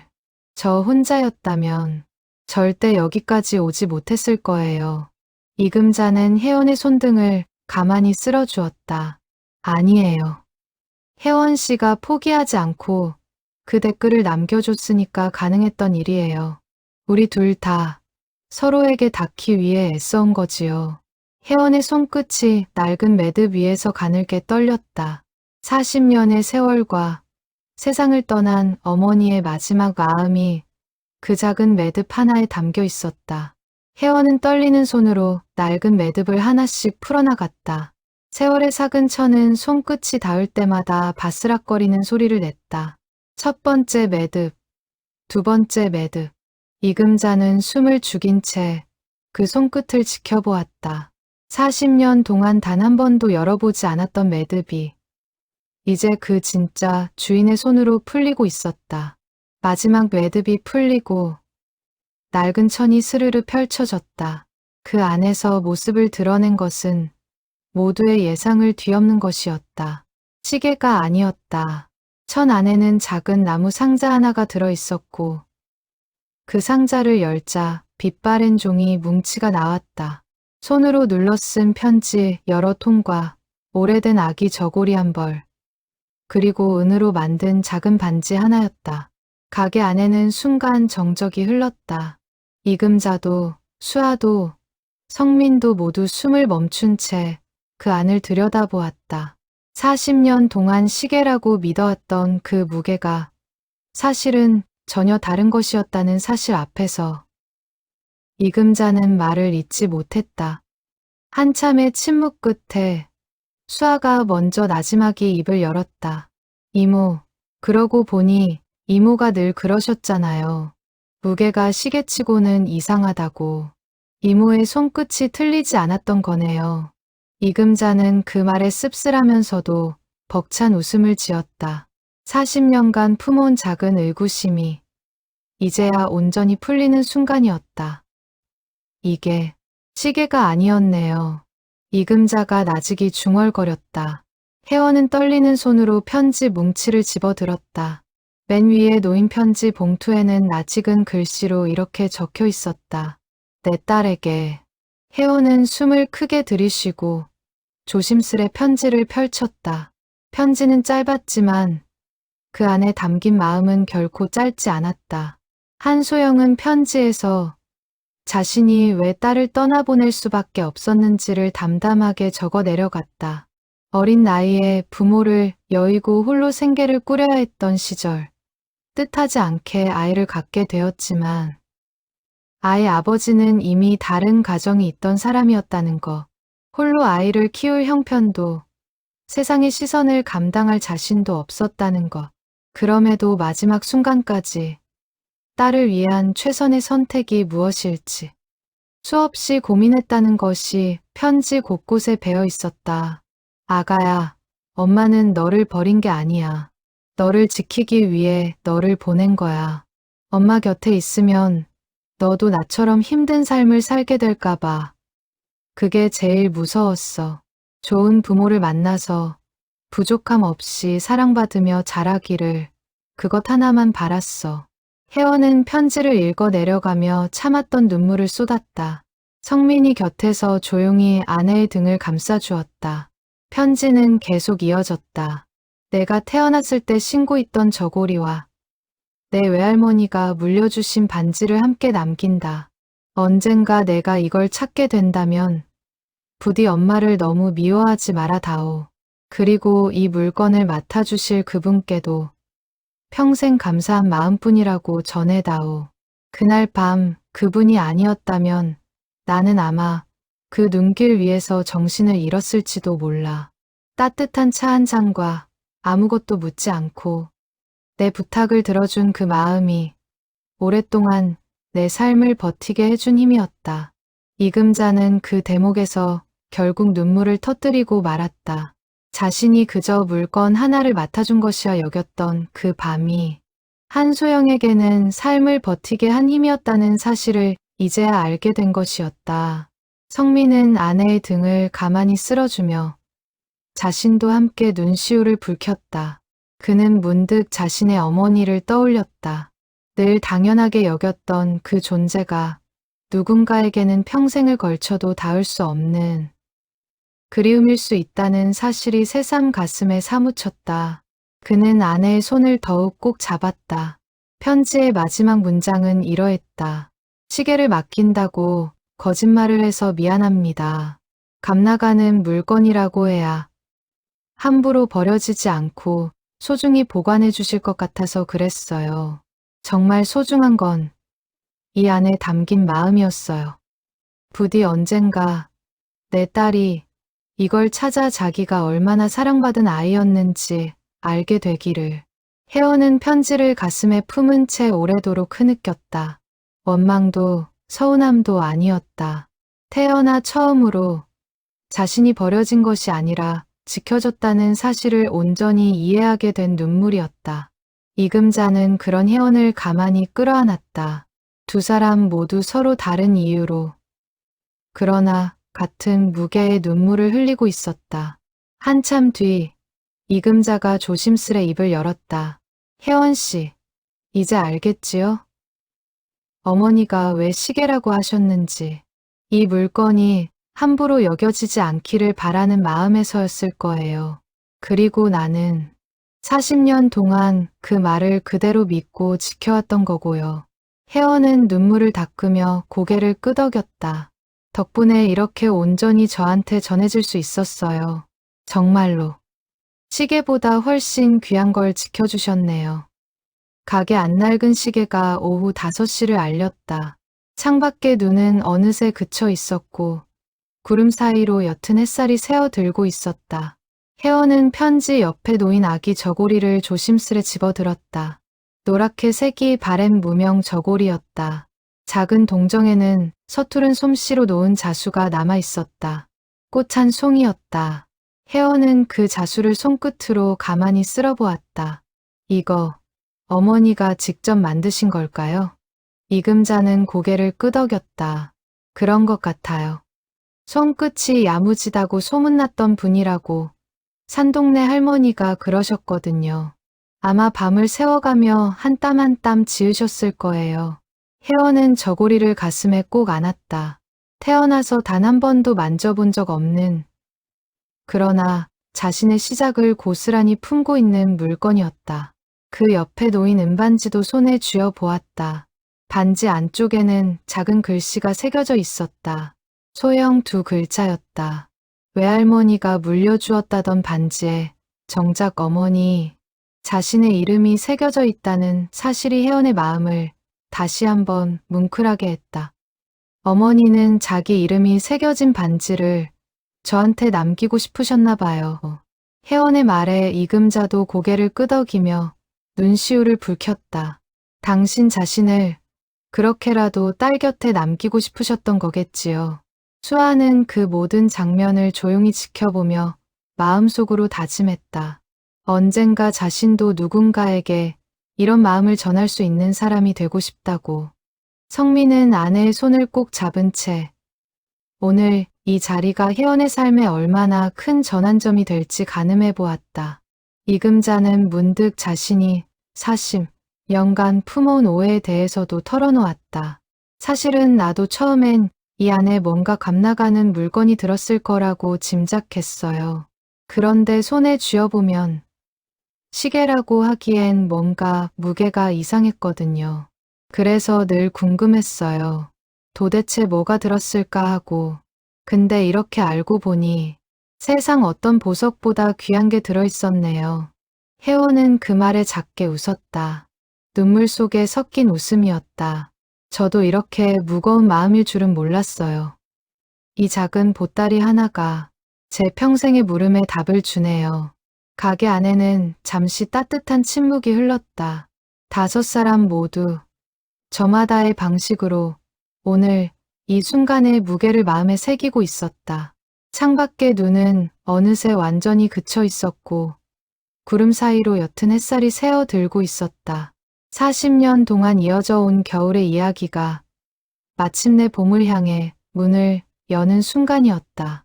이금자는 자리에서 일어나 낡은 라디오의 볼륨을 조금 높였다. 마침 흘러나오던 노래는 40년 전 그 겨울밤 가게 안을 채웠던 것과 같은 곡이었다. 우연이라기엔 너무나 절묘한 순간이었다. 혜원은 그 노래를 들으며 눈을 감았다. 어쩐지 어머니가 지금 이 자리에 함께 있는 것처럼 느껴졌다. 그날 이후 혜원은 한 달에 한 번씩 청우당을 찾았다. 처음에는 어색했던 발걸음이 시간이 흐르면서 점점 자연스러워졌다. 혜원은 이금자를 이모라고 부르기 시작했다. 핏줄로 이어진 사이는 아니었지만 40년이라는 세월을 넘어 두 사람을 이어준 인연은 그 어떤 혈연보다도 단단했다. 이금자의 건강은 여전히 좋지 않았다. 하지만 그녀는 예전보다 훨씬 편안한 얼굴로 하루하루를 보냈다. 오랫동안 가슴을 짓누르던 약속의 무게를 내려놓았기 때문이었다.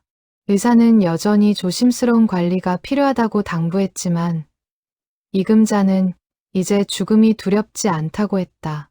동네 사람들도 이금자의 달라진 얼굴빛을 알아챘다. 세탁소 박씨 아저씨는 지나가는 말로 한마디를 던지곤 했다. 금자씨, 요즘 얼굴이 아주 좋아졌어. 무슨 좋은 일 있나 봐. 이금자는 그때마다 그저 웃음으로 답했다. 굳이 40년 묵은 사연을 낱낱이 설명할 필요는 없었다. 다만 마음속으로 이제야 비로소 온전한 사람이 된 것 같다고 생각할 뿐이었다. 이제 여한이 없어. 약속을 지켰으니까. 혜원은 그 말을 들을 때마다 마음이 아렸다.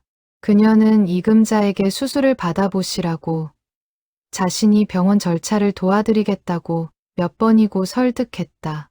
처음에는 손사래를 치던 이금자도 혜원의 진심, 어린 부탁에 결국 마음을 돌렸다. 어쩌면 이제는 지켜야 할 또 다른 약속이 생겼기 때문인지도 몰랐다. 혜원과 혜원의 딸 은서와 함께할 시간이라는 약속이었다. 이금자는 병원 진료 예약을 잡던 날 오랜만에 홀가분한 기분을 느꼈다. 예전 같으면 두려움이 앞섰을 결정이었지만 이제는 달랐다.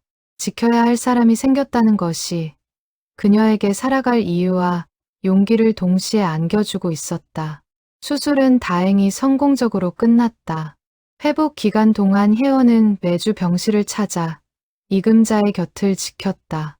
은서도 종종 함께 와서 제잘제잘 이야기를 늘어놓았다. 이금자는 그 어린아이의 목소리를 들을 때마다 40년 전 그 겨울밤이 떠오르곤 했다. 그날의 절박함이 오늘의 이 평온함으로 이어지기까지 참으로 긴 시간이 흘렀다는 것을 새삼 실감했다.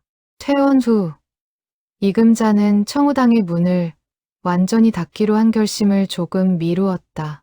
대신 가게를 조금씩 정리하며 자신의 이야기를 기록으로 남기기로 했다. 혜원의 권유로 두 사람은 지역 방송국의 다큐멘터리 제작진과 인터뷰를 하게 되었다. 40년간 지켜온 약속과 그 끝에서 만난 인연에 대한 이야기는 많은 이들의 마음을 울렸다. 방송이 나간 뒤 비슷한 사연을 가진 여러 사람들이 청우당으로 연락을 해오기도 했다. 이금자는 그들 모두에게 자신이 할 수 있는 한 힘이 되어주려 애썼다. 혜원은 어머니 한소영의 산소도 정성껏 돌보기 시작했다. 봉분을 새로 단장하고 비석도 새로 세웠다. 비석에는 이름과 생물년 외에 혜원이 직접 고른 문구 하나를 새겨 넣었다. 지키기 위해 보낸 사랑, 이제야 닿았습니다. 매년 어머니의 기일이면 혜원은 딸 은서와 함께 산소를 찾았다. 이금자도 건강이 허락하는 한 함께했다. 세 사람, 아니 어쩌면 그 이상의 인연이 그 작은 봉분 앞에 모여 서로의 손을 맞잡았다. 청우당은 여전히 그 골목에 남아 있었다. 다만 이제는 이금자 혼자만의 공간이 아니었다. 주말이면 혜원이 은서를 데리고 들러 함께 시간을 보냈고 수아도 여전히 자주 얼굴을 비췄다. 이금자는 가끔 낡은 서랍을 열어보았다. 이제 그 안에는 아무것도 남아있지 않았지만 그 텅 빈 공간이 오히려 충만하게 느껴졌다. 40년의 기다림이 마침내 결실을 맺은 자리였다. 이금자는 그 서랍을 완전히 비워두지 않고 새로운 물건을 채워 넣기로 했다. 혜원과 은서가 남긴 작은 사진들, 함께 찍은 가족사진 몇 장이었다. 그녀는 그것을 볼 때마다 이제는 슬픔이 아니라 따뜻함을 느꼈다. 같은 자리, 같은 서랍이었지만 담긴 마음은 완전히 다른 것이었다. 수아는 그해 봄, 회사를 그만두고 이모의 가게 일을 조금씩 물려받기 시작했다. 처음에는 우산 수선 기술을 배우는 것이 낯설고 서툴렀지만 이금자의 손끝에서 나오는 정성을 곁에서 지켜보며 조금씩 그 마음을 이해해갔다. 수아는 어느 날 이금자에게 물었다. 이모, 저도 나중에 이모처럼 누군가의 소중한 걸 오래오래 지켜줄 수 있을까요? 이금자는 조카딸의 손을 가만히 잡았다. 당연하지. 중요한 건 기술이 아니야. 맡긴 사람의 마음을 함부로 여기지 않는 것. 그거 하나면 돼.